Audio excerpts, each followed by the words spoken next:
our country and our home is the Gaza Strip. It's part of Palestine. We have no home.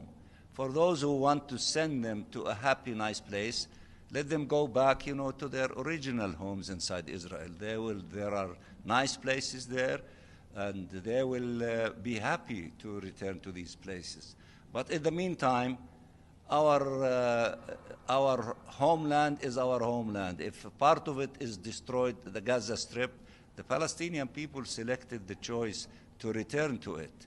In 2 days, in a span of few hours, 400,000 Palestinians walking returned to the northern part of the Gaza Strip. I think that we should be respecting the selections and the wishes of the Palestinian people, and the Palestinian people at the end will make the determination. Their determination, they want to clean the destruction in Gaza. They want to rebuild Gaza.